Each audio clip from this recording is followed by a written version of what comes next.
sobre el complejo Xolapa, sobre el complejo Juchatengo, que tiene cierta relación, creo yo, con el complejo Xolapa, y voy a tratar de mostrarles por qué creemos que se trata de una serie ígnea de tipo ofiolítico. Bien, primero les muestro aquí un mapa publicado recientemente por el doctor Ortega, que muestra la corteza continental profunda de México dividida en este mosaico. Y aquí estoy mostrando la posición aproximada en este mapa, ahorita vamos a ver más detalles, de lo que sería el complejo Juchatengo, que se ubica entre el complejo Xolapa al sur y el complejo oaxaqueño hacia el norte. Este mapa también del doctor Ortega, en el lado izquierdo de su pantalla, y en el lado derecho pueden ver otro mapa más antiguo también del doctor Ortega en el 81. Y esto me sirve para recordarnos que fue en 1965 que el doctor Zoltán de Cherna propuso el nombre de complejo Xolapa para una serie de rocas metamórficas de alto grado que afloraban ahí al norte de Acapulco. En ese entonces el doctor de Cherna consideró que podría ser paleozoico este complejo Xolapa, basado sobre todo en observaciones geológicas. El mapa de la izquierda actual, si ven, es muy semejante al mapa blanco y negro de la derecha del doctor Ortega. Muestra la distribución de lo que es este complejo Xolapa de norte a sur.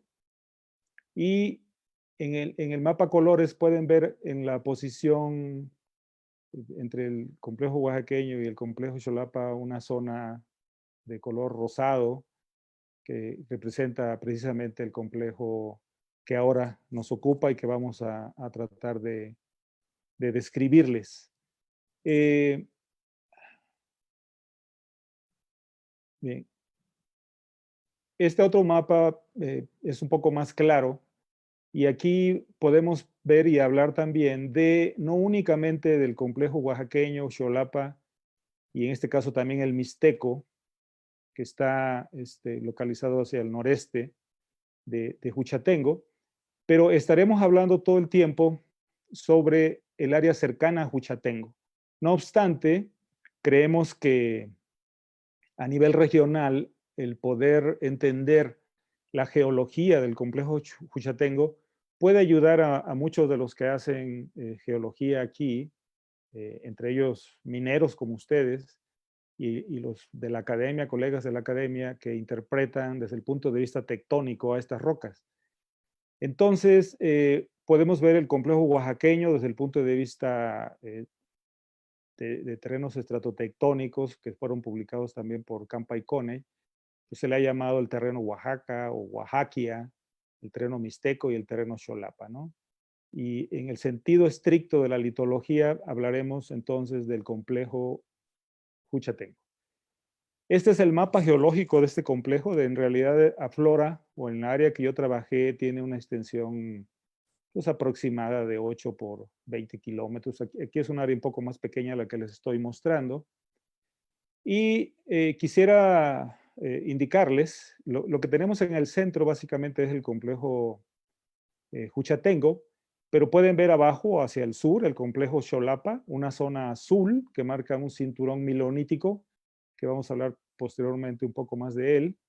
Y luego tenemos lo que es prácticamente el complejo oaxaqueño, perdón, el complejo Juchatengo con todas sus unidades, desde los Gabros, la zona de diques, una zona volcánica y una zona metasedimentaria.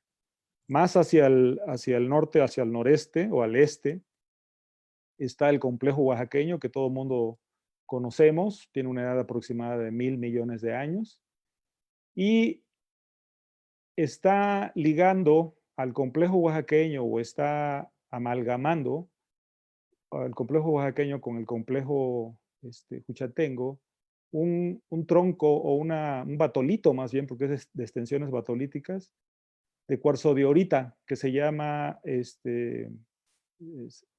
San Cristóbal. Este cuerpo de edad paleozoica, como digo, está intrusionando a ambos complejos. Encima de todos ellos, lo más evidente son estas calizas que están aquí en color verde, que son cretácicas. La caliza Tepozcolula se le ha llamado en Oaxaca. Es un cretácico inferior y tal vez suba hasta el cretácico superior en facies de plataforma. Esto viene a cubrir ambos terrenos. Aquí se ve solamente en algunos lados porque ha sido profundamente erosionada esta parte de México. Y haciendo una sección norte-sur aproximada, podemos ver estas unidades y aquí ya les voy a empezar a dar algunos datos que voy a ir comentando a través de la plática sobre la edad que obtuvimos ahí de esos cuerpos y aquí pueden ver mejor las relaciones que existen. Empezando de izquierda a derecha, tenemos neises migmatíticos, tenemos migmatitas entonces que semejan mucho al complejo Xolapa y que en el mapa que les acabo de presentar marcaría más o menos el límite norte en ese mapa regional que vimos del doctor Ortega. Este complejo está intrusionado por cuerpos de tonalitas y que intrusionan también a el complejo Juchatengo, obviamente. Entonces se trata de tonalitas que fueron fechadas en 278 millones de años. Estas tonalitas y parte del complejo Xolapa fueron milonitizados. Aquí existe un cinturón milonítico de aproximadamente 300 a 500 metros de espesor en una tendencia norú-suré, según el mapa. Y sobre ese mismo tronco también tenemos calizas cretácicas. Posteriormente, entonces está la unidad de Gabrus que mencioné hace un momento, una unidad que está hacia la base de la sucesión ígnea. Un cuerpo muy grande de diques, les voy a mostrar algunas imágenes para que puedan ver, es muy, muy amplio, muy interesante de diques que se relacionan, se intrusionan unos a otros y de estos la mayoría son de composición basáltica máfica, aunque existe un porcentaje bastante alto de diques de plagiogranito, son granitos oceánicos, que son muy comunes en las secuencias ofiolíticas que han sido observadas en otras partes del mundo. Sobre este complejo de diques están un cuerpo de lavas, una unidad de lavas que tiene cuerpos masivos de lava, pero también tiene cuerpos almohadillados que nos indican que se depositaron en un ambiente submarino. Los diques, muchos de ellos están conectados a estos cuerpos masivos de lava, lo que parece indicar que son los que alimentaron a las lavas, es decir, fueron alimentados a través de estos diques. Y sobre esas rocas volcánicas tenemos un cuerpo sedimentario originalmente de lutita, ahora es una pizarra filita, en algunos lugares hasta son esquistos de grano fino, pero que claramente tienen una característica sedimentaria marina muy, muy clara. En estas pizarras, en un trabajo muy, muy antiguo de los 40, fueron reportadas algunas amonitas del Pérmico. Yo nunca pude encontrar esas amonitas, pero están reportadas. Las edades uranio, plomo y potasio argón que obtuvimos de ahí parecen confirmar efectivamente que esas son rocas del Pérmico, porque obtuvimos edades de 282 millones de años en una orblende por método potasio argón aquí. Los diques fueron fechados entre 291 y 313 millones de años en circones, lo que da una edad carbonífero-pérmica a la sucesión de Juchatengo. La unidad de Gabbros, voy a hablarles ahora de las unidades de la sucesión de Juchatengo, la sucesión ígnea. Estos son los Gabbros isotrópicos, vean, no están bandeados. Tienen fracturas rellenas de un material blanco que resultó ser cuarzo y feldespato, básicamente. El gabbro es de horblenda. tiene esos tonos oscuros generalmente. Aquí vemos una imagen bajo el microscopio, donde claramente se ven los cristales de horblenda y de plagioclasa. En este caso, la plagioclasa está alterada, sericita. En uno de los contactos, hicimos una lámina delgada en uno de los contactos donde se puede ver la parte máfica con horblenda y la parte félsica de estos diques muy delgados de plagiogranito. La unidad que está inmediatamente encima o estructuralmente encima y que parecen provenir, digamos, de los cuerpos de magma gabbroicos, son lo que llamamos la unidad de diques, el complejo de diques, y que está conformado, como dije antes, de diques de plagiogranito y diques máficos. Esta imagen que ven aquí es una pared del río Salacua, es una pared de decenas de metros de alto, en donde pueden seguir este dique. Estos verdes que ven aquí son las copas de árboles que miden, no sé, unos 10 metros, para que tengan una idea de la escala. Entonces son diques que se pueden seguir, si se puede, en el terreno y está descubierto por cientos de metros, ¿no? Eso es lo que define a este complejo de diques. Aquí lo vemos en una imagen a un lado del río Atoyac, cerca del pueblo de Juchatengo. Otra vez los diques máficos y de plagiogranito, muy claros. Y petrográficamente, algunos de estos cuerpos de plagiogranito presentan este intercrecimiento de plagioclasa y cuarzo, que puede ser una textura mirmequítica si es de origen metasomático, o bien micrográfica o granofílica, ¿no? Si es de origen magmático. Estudios aquí parece haber efectivamente metasomatismo. Aquí tenemos sericita, aquí tenemos epidota en la parte de arriba, pero estudios a detalles no los realicé como para afirmar una cosa u otra. Por otro lado, en otros diques delgados es muy común esta textura, que en un principio pensábamos que era de tipo cataclástico, porque eso parece. Sin embargo, no es así. Son estos cristales de plagioclasa y de cuarzo, pero todos estos cristales pequeños están alineados, dando una textura bandeada que creemos que es de origen por flujo magmático. Los diques donde viene esa fotomicrografía no están cizallados ni nada de eso, están más o menos intactos. Estas imágenes de A y B también muestran la relación cercana de que tienen los diques máficos contra los diques ácidos. Es una relación de corte entre ellos y unos cortan a otros, ¿no? A veces pueden verse aquí texturas de enfriamiento, pero es poco común que puedan verse con claridad. La imagen de abajo es estructuralmente un poco más abajo, valga la redundancia, y muestra que estos diques máficos que también estamos mostrando arriba, están cortando a rocas neísicas, parecidas a aquellas que se han observado en el complejo Xolapa.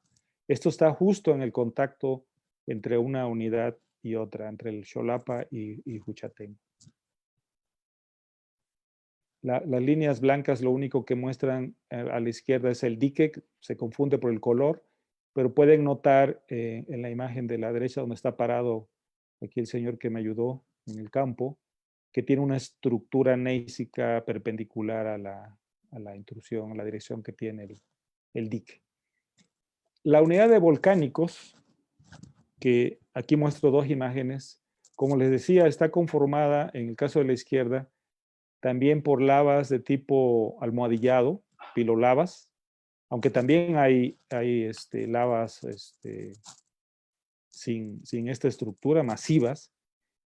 Y la imagen de la derecha nos muestra el contacto entre material volcánico, probablemente piroclástico, muy foliado, que pasa transicionalmente hacia las rocas sedimentarias que le llamamos nosotros pizarras del río Salacua.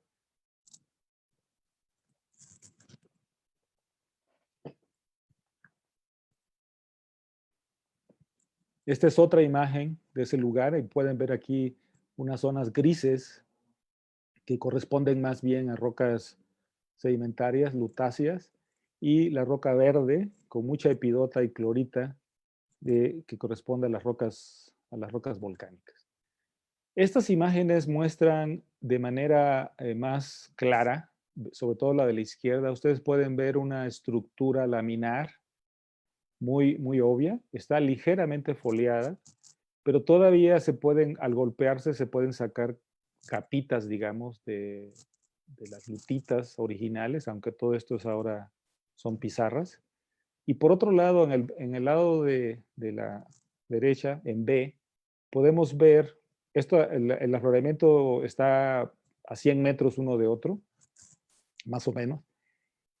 Podemos ver lentes aquí calcáreos y en otras se pueden observar también algunos lentes silíceos, indicativos de que dentro de la mayoría de estas lutitas se depositaron calizas, capas delgadas de calizas y probablemente de radiolaritas. De tal forma que, en resumen, hemos visto algo como lo que les estoy presentando aquí, desde los gabros esquela en tonos rosados, esta zona del complejo de diques, las rocas volcánicas, y lo último que vimos fue esta unidad Salacua de pizarras, ¿sí?, que está en contacto transicional con los volcánicos inferiores. Este cuerpo, como vamos a ver, de lutitas está cortado hacia el norte de los afloramientos por un cuerpo de tonalita que se llama Coacoyul, que fue fechado en 282 millones de años. Bien, quisiera mostrarles también lo que hicimos desde el punto de vista geoquímico con estas rocas. Y aquí les voy a presentar datos de elementos traza que se consideran inmóviles, por eso los usamos, las rocas están ligeramente metamorfizadas. Y en este caso se trata de un diagrama de circonio contra circonio titanio. Y vemos que en este caso el circonio generalmente se utiliza, y el titanio también, porque muestran la composición química y cómo puede ir cambiando desde una roca máfica a una ácida, es decir, es un buen elemento para mostrar si hay fraccionamiento o no de minerales en las sucesiones. Y lo que vemos aquí, esto fue hecho por fluorescencia de rayos X en el Instituto de Geología. Los gabros caen en esta posición en donde vemos que se van enriqueciendo poco a poco en circonio, y la posición de la izquierda nos muestra precisamente el empobrecimiento y el enriquecimiento hacia arriba de las rocas en circonio, ¿no? Y el enriquecimiento en titanio hacia las partes bajas, en este caso de los gabros. Pero las rocas tonalíticas y los plagiogranitos se encuentran en esta parte superior con abundante circonio comparado con los gabros y con poco titanio, como debería de esperarse, ¿no?, en este tipo de sucesiones. Entonces, de manera general se observa eso en estas unidades, y de manera específica usamos también los elementos traza para que nos ayudaran a ubicarnos en el ambiente tectónico de formación de estas rocas. Así vemos, por ejemplo, que en este diagrama de hafnio, torio, tántalo, de de Good, casi la mayor parte de nuestras rocas caen en la zona D, indicativas de una zona de suprasubducción. Por otro lado, en el diagrama de Pierce 83, otra vez el circonio, en este caso sobre itrio y circonio, nos ubica en una zona, de acuerdo a este autor, de arco continental. Entonces, como van a poder ver en las siguientes también, nos están ubicando aproximadamente en la zona de formación de estas rocas. Cuando usamos el diagrama de níquel contra titanio sobre cromo, de Becaluba, casi todas nuestras muestras caen en la zona de suprasubducción, pero fuera de basaltos de cordillera mesooceánica, ¿no? De Moore. Tiene una firma prácticamente todas de suprasubducción. Por otro lado, los diagramas en este caso de Pierce, de torio, iterbio y niobio iterbio, también nos indican que estamos en una zona de suprasubducción para el origen de estas rocas. Y algo semejante nos muestran también el diagrama, en este caso de Sakani, que nos muestra en este diagrama que él formó utilizando un gran número de muestras de ambientes tectónicos conocidos de todo el mundo, también una zona de suprasubducción, directamente aquí muy cercana a la zona de lo que él llama de Trasarco, ¿no? Zona de Trasarco. Eso es en lo que se refiere a las rocas máficas de la sucesión. Los plagiogranitos y las tonalitas también las graficamos. En este caso, en este diagrama de Pierce 84, de rubidio contra itrio más niobio y de niobio itrio. En un caso nos caen las muestras, nos grafican en la zona de arco volcánico granítico, de los granitos de arco volcánico, y en otra, tanto en la zona de arco volcánico granítico como en granitos de colisión. Es decir, también nos están mostrando una mezcla, solamente una muestra aquí nos cae en una zona de cordillera oceánica, ¿no?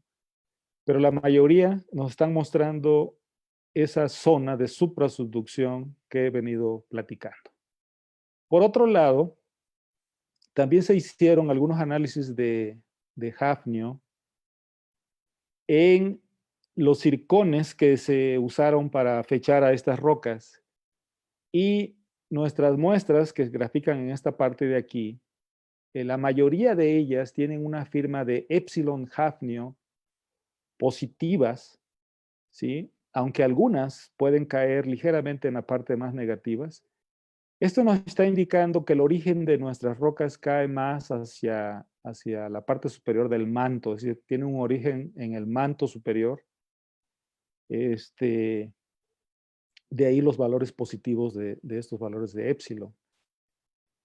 En cambio, aquí estamos comparando otros arcos que están claramente relacionados a la corteza continental con valores más propiamente negativos, que han sido publicados por otros autores, en este caso Arbizu y otros autores que aquí no puse.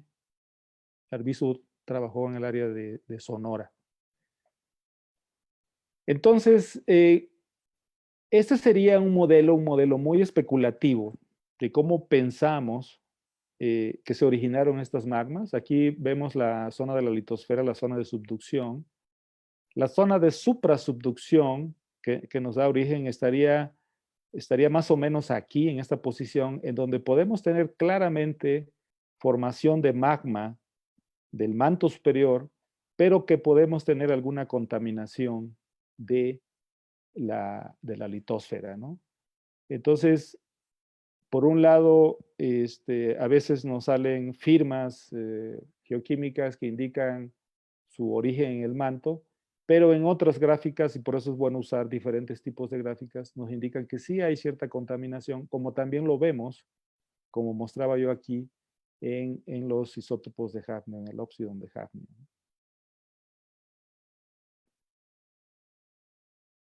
Quisiera comparar ahora aquí en esta gráfica, estamos comparando lo que acabamos de ver del complejo Huchatengo, de la serie Huchatengo o de la ofiolita Huchatengo. Nosotros consideramos que tenemos la parte superior de un complejo ofiolítico. ¿Por qué digo superior? Si ustedes ven, aquí estoy comparando. Bueno, para empezar, las ofiolitas, salvo en algunos lugares, nunca se encuentran del todo completas. Nunca tenemos todas las partes, digamos, de la ofiolita.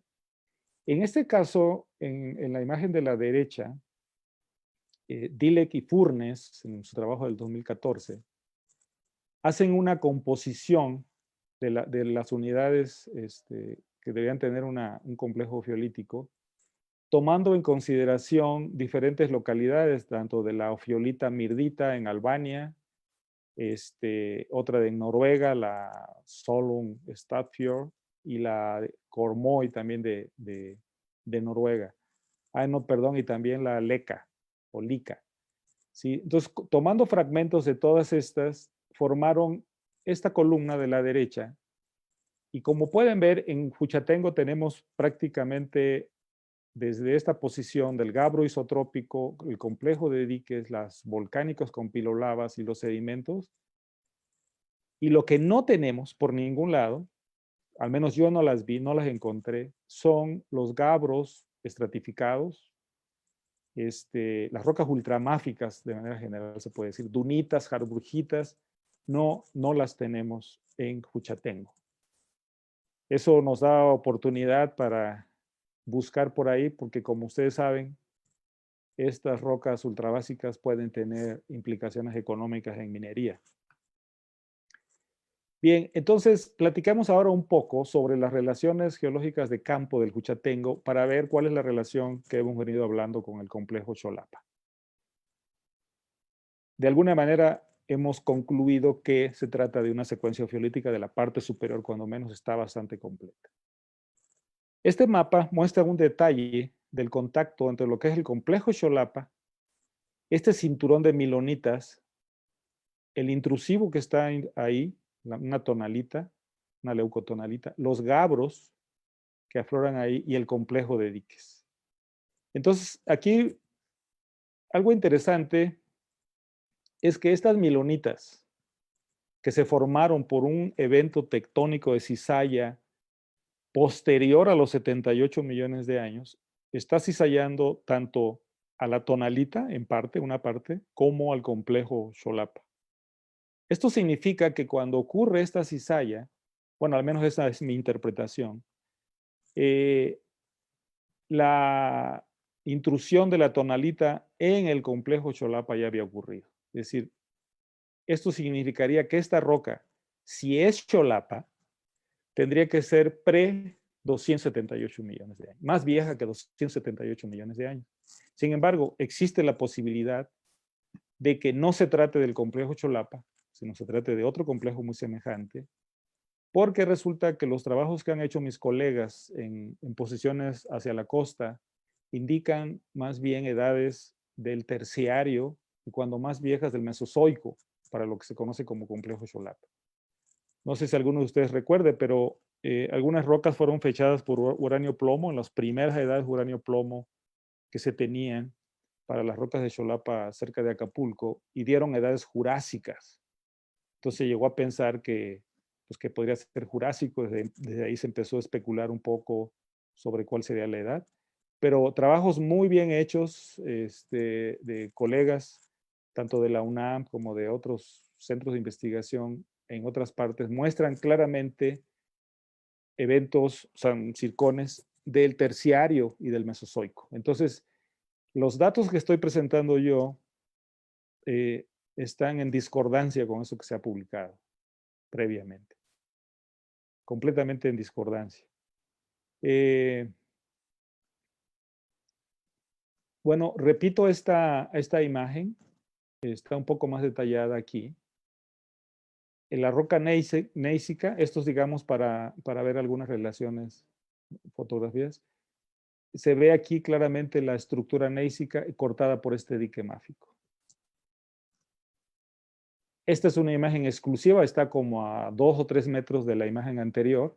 Aquí no se ve el dique, pero se ve perfectamente el bandeamiento neisico, semejante al complejo Xolapa.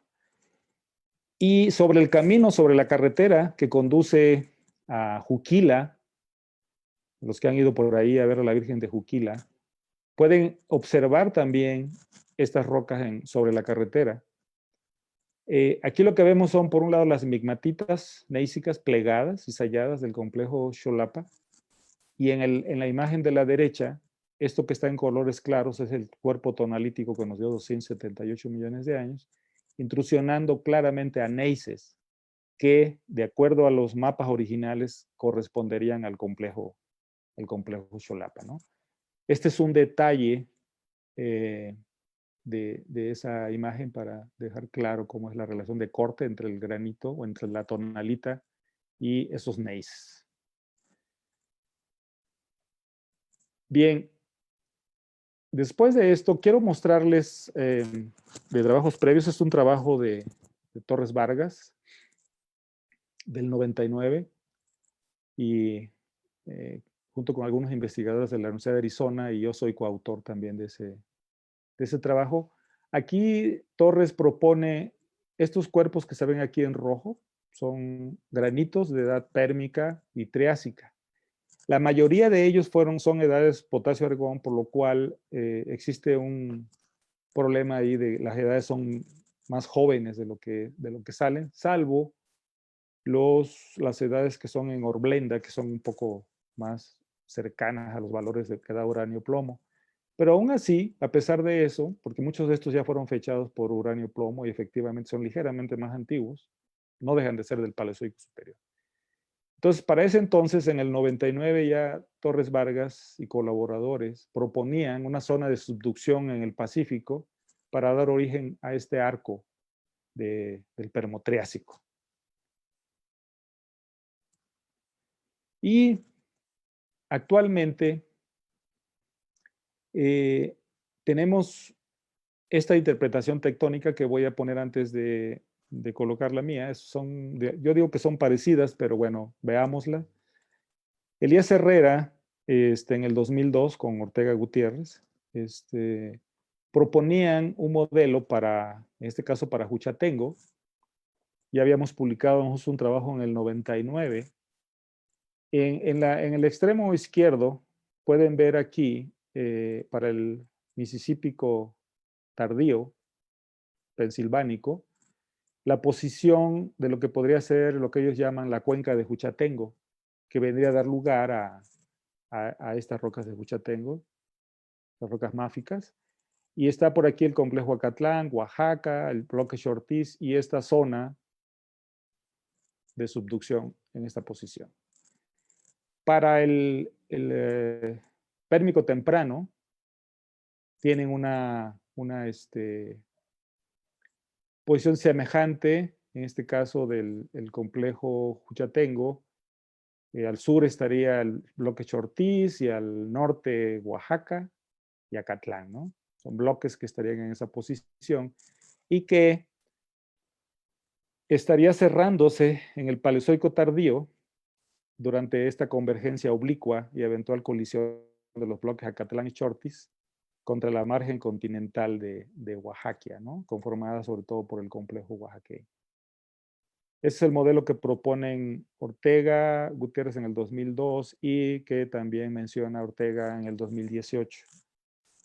Nosotros desde el 99 habíamos propuesto, y yo vuelvo a repetir ese modelo, que es muy semejante, a lo mejor mis dibujos están más feos, pero es muy semejante. Tenemos una zona de subducción aquí para cuando teníamos Pangea, ¿sí? Pero nosotros, debido a que vemos esa relación que hay del complejo Xolapa o de esas rocas, un bloque semejante al Xolapa, en una posición al sur, lo que creemos es que para ese tiempo, estos ya estaban unidos, el complejo Xolapa y de alguna manera el complejo oaxaqueño. Y con esta zona de subducción tenemos una zona de trazarco en esta posición que nos da origen a corteza oceánica que luego es abortada, ¿no? La cuenca es abortada y ha sido emplazada esta corteza oceánica que les acabo de describir en el continente. Entonces, es muy semejante al modelo que se menciona y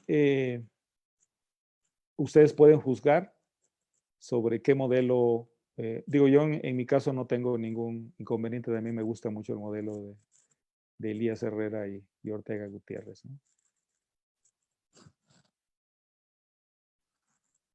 El asunto es que al final tenemos esto, que ya les mostré antes, en la zona de suprasubducción, y que nos estaría indicando pues que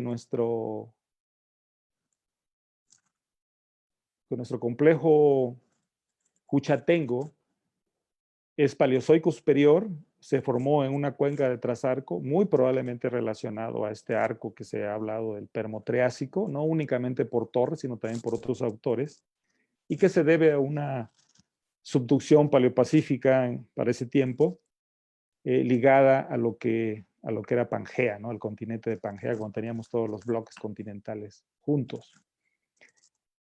Quiero concluir básicamente mostrándoles cómo concebimos pues, estos bloques. Actualmente están así.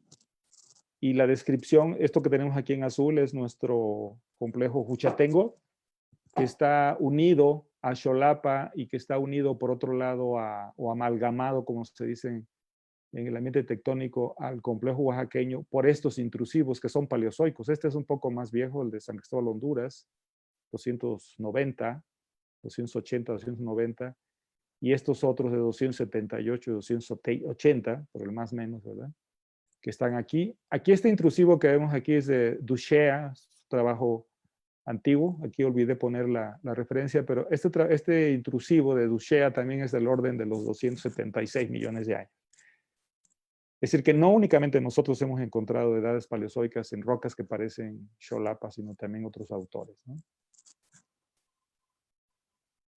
Entonces, en conclusión, brevemente podemos decir que efectivamente creo yo que es una secuencia pseudoestratificada o fiolítica, que las relaciones, la geoquímica, las relaciones entre bloques indican que se originaron en una zona de suprasubducción, en una cuenca trasarco, en el Carbonífero tardío pérmico, que las relaciones intrusivas que acabo de mencionar con el batolito de Honduras con el complejo oaxaqueño y el intrusivo que le llamamos Paso de Brujas, de 278 millones de años con el Xolapa, sugieran que para ese entonces todos estos bloques estaban, bueno, desde un poco antes estaban ya unidos. Y finalmente decir lo que ya mencioné antes, que esta edad paleozoica es muy contrastante respecto a las edades mesozoicas y terciarias incluso que se han dado para el complejo Xolapa, aunque en lugares distantes a donde nosotros estamos reportando estas edades el día de hoy, ¿no? Son regiones cercanas a la costa, en donde efectivamente hay un magmatismo muy fuerte terciario y mesozoico. Y estoy a sus órdenes para preguntas, si las tienen. Voy a tratar de ponerla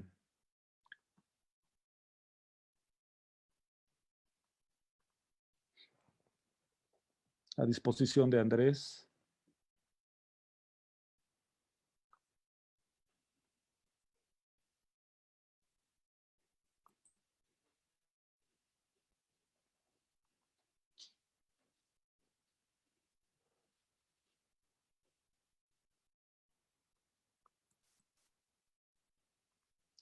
¿Ya tienes el control, Andrés?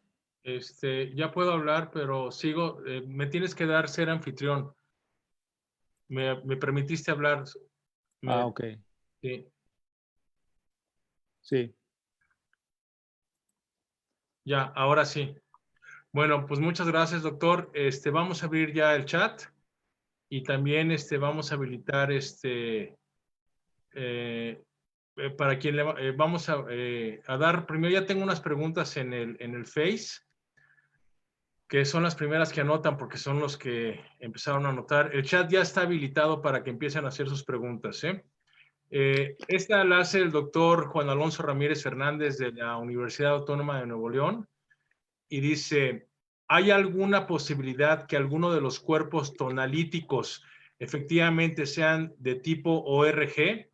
Es decir, que sean fundidos ácidos de la misma corteza oceánica. Esa es una pregunta. Sí, ¿me escuchan? Sí. Sí, sí te escuchamos, sí. Sí, efectivamente, así es. El número de diques de plagiogranito y de diques que son de tonalita, o sea, como ustedes pueden ver, la composición petrográfica es muy semejante, efectivamente hace que podamos habernos confundido al colectar las muestras, por un lado, y nosotros pensando que son son de un tipo, son de otro. Ahora, si ustedes ven, la geoquímica también indica algo de eso, ¿no? De repente algunas muestras caen en el lado de, de los plagiogranitos oceánicos.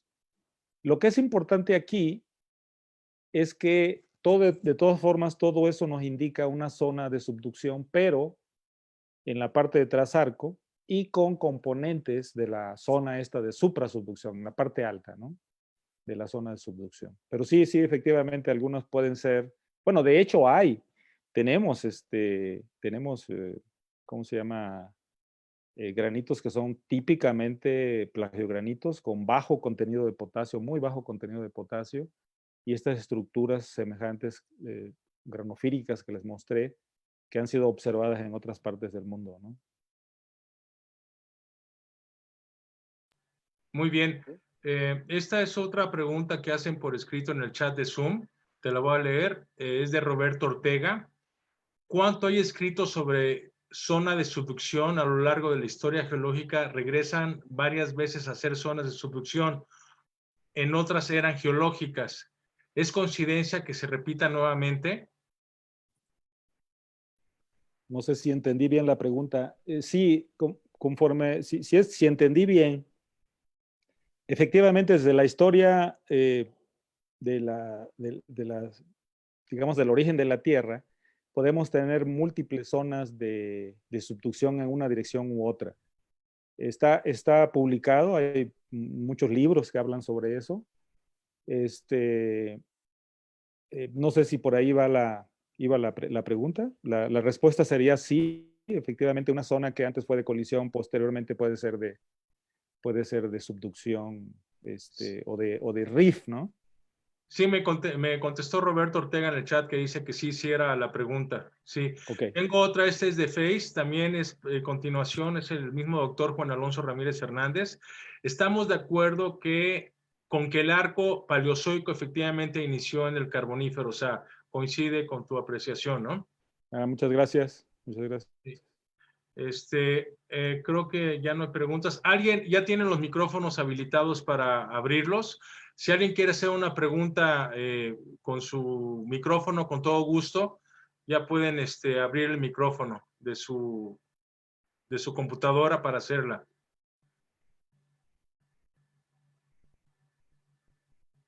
¿Alguien? No tengo ya preguntas ni en el chat de... Aquí hay otro, sí. Manuel Reyes Cortés me hace la pregunta por Zoom. Él es de Chihuahua. Buenas tardes. Supone que los gravos y los plagiogranitos provienen de la misma cámara magmática y la diferenciación o cristalización fraccionada secuencial los emplazó en el mismo lugar. Es pregunta. ¿Te la repito o quedó claro? No tienes, el micrófono lo tienes cerrado. El micrófono. Tienes que abrirlo. A ver. Permíteme. No te escuchamos, Manuel. Déjame abrir el micrófono. Tienes que abrir el micrófono. Algo hiciste, te pusiste en mute. Espérame. Déjame abrir el micrófono. ¿Cómo? Unmute themselves, sí. A ver, ahí está otra vez, ya hazlo, ya. Ya puedes abrir el micrófono, perdón. Sí. Ya está, ya está. Okay. Sí. Sí, Sí, doctor. La pregunta... La pregunta es si los gabros y los plagiogranitos, provienen de la misma cámara magmática. Hasta ahí. Sí, no sé si es de la misma cámara magmática, pero sí de la misma zona magmática, digamos. La idea es que efectivamente el magma originado en el manto superior segrega estos plagiogranitos y por eso estos plagiogranitos son tan pobres en potasio, ¿sí? Así que hay una relación genética y efectivamente hay una relación de segregación o de diferenciación magmática, digamos. Puede haber más de una cámara magmática, eso sí. Bueno, de la misma zona, pues. Exacto, sí, de acuerdo. Gracias. Sí, de nada. Muy bien. Te voy a leer de Face, que no ves tú. Hay muchas felicitaciones. La doctora, bueno, la maestra en ciencias Elizabeth Araux te felicita desde Sonora. Hay Gracias. un usuario que se llama Geofocus y pregunta, ¿existe algún estudio sobre geotermómetros en las unidades metasedimentarias? No, que yo conozca, no. En estas de ahí de Juchatengo, no. Aquí hay otra pregunta de Face, también es de Carlos Flores, dice, ¿se conoce a profundidad si formaron las milonitas mencionadas en la presentación? ¿A qué profundidad se formaron las milonitas que mencionaste en tu presentación? Sí, buena pregunta. No lo sé exactamente. Y no sé si en los trabajos, hay un trabajo del doctor Russ Batcher, que probablemente lo diga, no lo recuerdo yo en este momento, pero sí podemos decir que está levantada esa zona. No sé cuántos kilómetros, pero está levantada. Muy bien.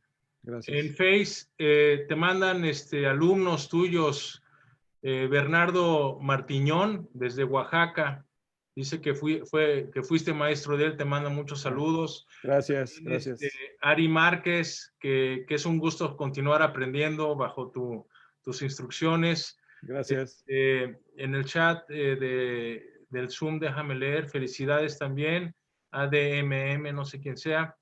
Diana Vega, felicidades por la ponencia de parte de su exalumno.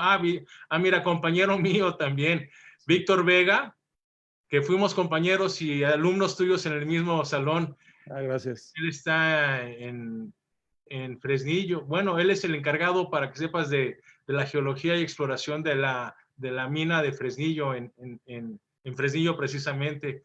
Alumnos tuyos. Excelente. Excelente. Gracias. Felicidades. Virgilio dice, muy buenas felicidades por su conferencia y trabajo realizado. La pregunta ahí viene, ¿qué relación tectónica existe en la serie ofriolítica identificada con la que se ubica en la región de la Costa Grande en el estado de Guerrero? Si hay alguna relación.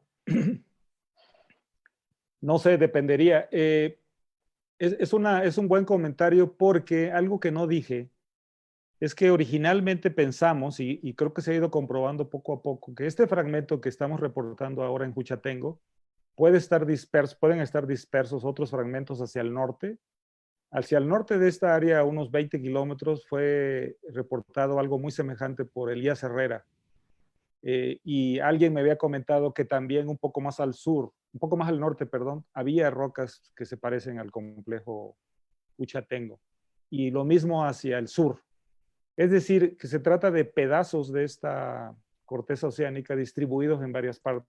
Yo les acabo de mostrar, digamos, la serie o el área original donde definimos a estas rocas, ¿no? Pero sí puede ser que esté presente allá. Todo va a depender, recuerden que las ofiolitas son todas muy parecidas. Entonces todo va a depender, si es Paleozoico superior, casi podríamos decir que es muy probable que correspondan a la misma zona de subducción. Si son más jóvenes, claro que no. Estarían relacionadas a otro evento, ¿no? O más antiguas. Muy bien. Esa es otra pregunta de Zoom, la hace Samantha. ¿Esa zona milionítica está relacionada con la falla de Chacalapa? Buena pregunta también. Creo que no es la misma falla. Algunos autores han llamado a esta la falla de Juchatengo. Yo a propósito no lo comenté porque no la he estudiado a detalle. Lo único que conozco es lo que les acabo de reportar. Son milonitas derivadas de rocas del complejo o de migmatitas parecidas al complejo Xolapa y de rocas plutónicas, tonalíticas, agranodioríticas. De ahí son las milonitas que acabamos de ver, son unas milonitas muy claras y están asociadas a un fallamiento izquierdo. ¿Sí? Esto fue bien documentado por Russ Batcher en su trabajo del 91, creo. Muy bien. Aquí Ricardo Vega en Face dice, doctor Drajales, ¿por qué si en su modelo hay una cuenca trasarco que se cierra sus rocas de la cuenca, no parecen estar deformadas, ya que se ven como diques que cortan de manera abrupta al supuesto complejo Xolapa? Efectivamente, la deformación en algunos lados es escasa. El grado de metamorfismo que tenemos ahí en el complejo Juchatengo es de esquistos verdes, es lo más, lo más que he visto, pero sí está deformada, ¿eh? Yo mostré imágenes de las partes, digamos, más claras, porque se trataba de mostrarles a ustedes las unidades petrológicas, pero efectivamente, esto no es únicamente en el caso de Juchatengo, en muchos otros lados los fragmentos parecen ser obducidos en el proceso de choque y al quedar algunos sobre rocas de la corteza, ya no sufren gran metamorfismo a menos que sean sometidas digamos, a que sean hundidas y sometidas a otros procesos metamórficos. Pero como quedan en la superficie, pueden reconocerse muy bien sus rasgos estructurales, ¿eh? O sea, sí está deformada, pero esa deformación no impide observar sus rasgos petrológicos y estructurales, ¿no? Muy bien. Estoy alternando preguntas entre Face y Zoom. Esta vez es de Face. Otra vez el doctor Alonso Ramírez, de la Universidad Autónoma de Nuevo León. Dice, muy interesante plática, ya que desde Linares estamos trabajando en el basamento de Ciudad Victoria. En los modelos de la parte norte faltarían incluir el complejo Granjeno como una extensión del Acatlán. La falla Siltepec parece se extiende hasta acá. Acá la denominamos Don Eliborio Manzano, que pone el contacto al complejo Novillo con el complejo Granjeno. Es Pues como muchas gracias, sí. De sí, acuerdo, muchas gracias por el comentario, sí. muy bien. Y esta sí es pregunta y esta es de Zoom. Es de Virginio Salgado. Dice, doctor Rajales, ¿es posible obtener una exposición para algún medio electrónico? No sé a qué se refiere. Sí, yo tampoco, porque Dice, a ver, esta es electrónica. lo voy a leer otra vez. Dice, ¿es Sí. posible obtener su exposición por algún medio electrónico? Pues yo creo que más bien la pregunta era para mí. Esta presentación es en vivo, pero una vez que concluya, a los 10 minutos está disponible desde principio a fin en la misma página. Queda Ok. queda registrado el video y va a quedar por tiempo indefinido. Normalmente estas pláticas se llegan a reproducir en muchas ocasiones, más cientos de veces. Hay pláticas que hemos dado en esta secuencia de minería en vivo que han sido reproducidas más de 1500 veces. Entonces sí, queda grabada. Perdón, no había leído bien. Sí, luego viene también de Hermes Martín García. Buena plática, doctor Grajales. La pregunta es, ¿qué tipo de arco es el mencionado arco pérmico? Considerando que usted menciona la afinidad oceánica de las rocas del complejo Juchatengo, perdón, en una cuenca de trasarco, ¿y qué implicaciones tiene con el complejo Xolapa? Sí, bueno, es un arco magmático, obviamente. Yo no hablé propiamente del arco, hablé exclusivamente de la cuenca de Trasarco, la corteza, digamos, que se formó ahí, la seriofiolítica, pero efectivamente, simultáneamente a la formación de la cuenca de Trasarco, estábamos viendo, bueno, observando la formación del arco magmático en sí, permotriásico, como dijimos. Entonces, no sé si eso resuelve la pregunta. Este arco no ha sido, pues ha sido mencionado ya muchas veces, como dije hace rato en mi plática, se le relaciona a una zona de subducción en el Pacífico cuando teníamos al continente de Pangea formado, ¿no? Eh, eh, no sé si esto responde a la pregunta. Es un arco magmático y a la vez los pedazos que estamos viendo es cuando ya este arco de alguna manera colisiona con el continente o bien se cierra, digamos, puesto que estaba con el complejo, un bloque continental, el complejo Xolapa, hacia un lado. Se habla también que posiblemente era lo que se conoce como Chortiz. colisiona con el continente y obduce a la corteza oceánica de la que nos estamos refiriendo hoy, ¿no? Sí. El mismo Hermes Martín, quien hizo esta pregunta, entonces hace la siguiente. Entonces tendría que tratarse de un arco de islas. Puede ser arco de islas en parte. Buena pregunta. Creemos que fue más bien continental, puesto que muchas de estas rocas están emplazadas en bloques continentales, como es el complejo oaxaqueño, por ejemplo. Entonces no es propiamente un arco de islas oceánico, no podría serlo, creo yo, por lo que les acabo de decir. Los plutones ígneos, aunque no era el tema, digamos, a tratar, en el trabajo de Torres y en otros se ha publicado isótopos que indican claramente una contaminación de la corteza. En este caso hay una cierta afinidad con el complejo oaxaqueño, con los neises del complejo oaxaqueño, ¿no? Entonces sería más bien un arco de tipo continental. Muy bien. Ese es un comentario del doctor Rodolfo Corona, que seguro debes de conocer. ¿Sí? Dice, pues por lo que veo falta mucho por hacer, dice. Pues sí, Rodolfo, falta mucho por hacer, como siempre. Sí.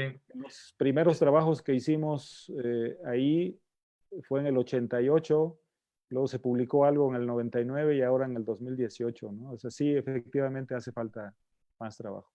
Muy bien. Pues mira, ya se agotaron las preguntas tanto en el Face Live, también como en el chat del Zoom. Lo único que me queda antes de concluir es preguntarle si alguien quiere hacer una pregunta con su micrófono abierto antes de concluir. Que le daríamos esta oportunidad. Dice una pregunta de Marilena Benavides, precisamente esposa del doctor Corona. Dentro de este complejo de Juchitengo, ¿tendrá potencial minero? Nos pregunta. Buena pregunta. Yo mencioné brevemente que de lo que yo observé, no tenemos la parte inferior donde están las rocas ultrabásicas y donde, como ustedes saben, son las fuentes de depósitos de cromita, o en China, por ejemplo, en estas rocas de la parte inferior la parte inferior de la parte superior del manto, bueno, es lo que ellos interpretan, han encontrado incluso diamantes, ¿no?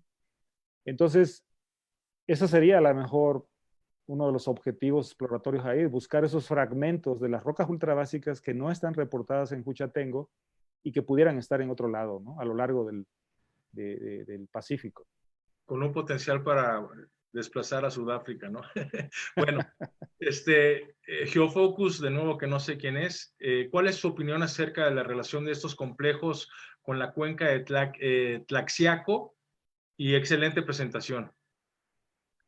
Gracias. Bueno, Tlaxiaco es una cuenca mesozoica, si mal no recuerdo.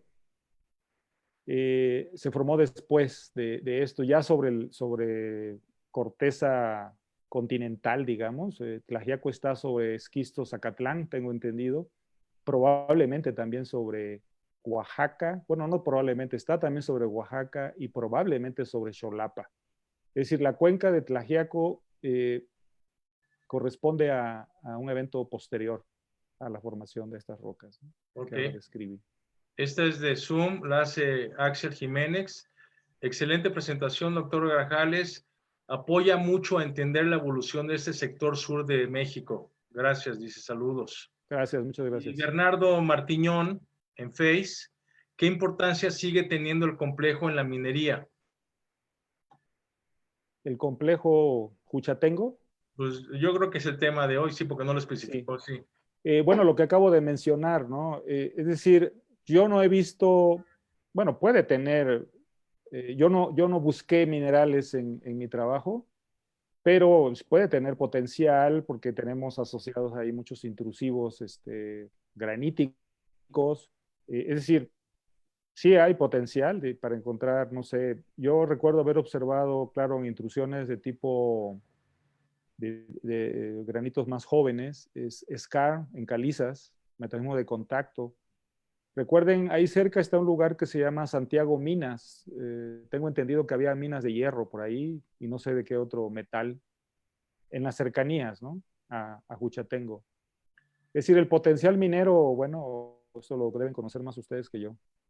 Bueno, aquí pues somos mineros y aquí viene otra pregunta también de Miguel Heredia. Dice, ¿hay alguna evidencia de mineralización asociada a la zona de Milonitas? Yo no lo observé. Lo único que vi fueron las milonitas. El protolito es una tonalita, como ya les había mencionado.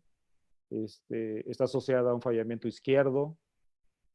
Tiene un espesor como de 300 a 500 metros, como también mencioné, pero no vi yo nada que pareciera zona mineralizada, ¿no? Digo, no las busqué tampoco. Sí, también no estabas con la lupa para minerales. No, Era, pero sí les puedo decir que más al sur, en la región en la carretera que va de Puerto Ángel sí, de Puerto Ángel hacia Oaxaca, pues hay muchas minas ahí de oro y de titanio y de otras, ¿no? O sea, ahí sí hay mineralización en la región. en tu gráfica ponías plan de minas, ahí es una evidencia también, ¿no? También aunque ahí creo que era minería de otro tipo, yo lo quise poner porque es de los pocos lugares que me sirven de referencia. Sí, Sí. muy bien. Y creo que ya no hay más, solamente una felicitación, Marilena Benavides. Dice, felicidades Gracias. Andrés, gracias por la magnífica conferencia que has organizado a través de tu equipo de la Planilla Comunicación. Pues yo creo que con esto ya nos despedimos. Muchas gracias, doctor. Muchas gracias por los que Gracias. nos acompañaron con su asistencia. Reitero, esta conferencia y esta exposición, tal y como la escucharon, la pueden revisar en video cuantas veces quieran, visitando la página de Planilla Comunicación. Y también, así como esta, todas las anteriores que hemos presentado están disponibles. Me queda nada más despedirme con la presentación de la siguiente que tenemos la próxima semana. Que la voy a poner en pantalla en estos momentos. Nos las da el doctor Benito Nogués Alcántara y el tema es presentación y futuro de la exploración y minería metálica, retos y oportunidades, ¿sí? Esta presentación nos las da el doctor, que es geólogo también del Instituto Politécnico Nacional y actualmente es subdirector de exploración Zona Sur de México y Perú de la compañía Fresnillo PLC. Pues con esta lámina que los esperamos el próximo martes a las 6, seguimos y continuando con esas pláticas que hemos organizado para ustedes. Pues no me queda más que despedirme, agradecerles. De aquí pues me están dando muchas felicitaciones. Juan Cabuto, en Face, me la estaba mandando también varios más que ya cerré el chat, pero pues con esto concluimos. Muchas gracias, querido profesor y amigo, doctor Gracias. José Manuel Grajales, y gracias a los asistentes y nos vemos el próximo martes. Que tengan muy buena tarde y resto de semana. Hasta Muchas luego. gracias. Muchas gracias a todos. Hasta luego.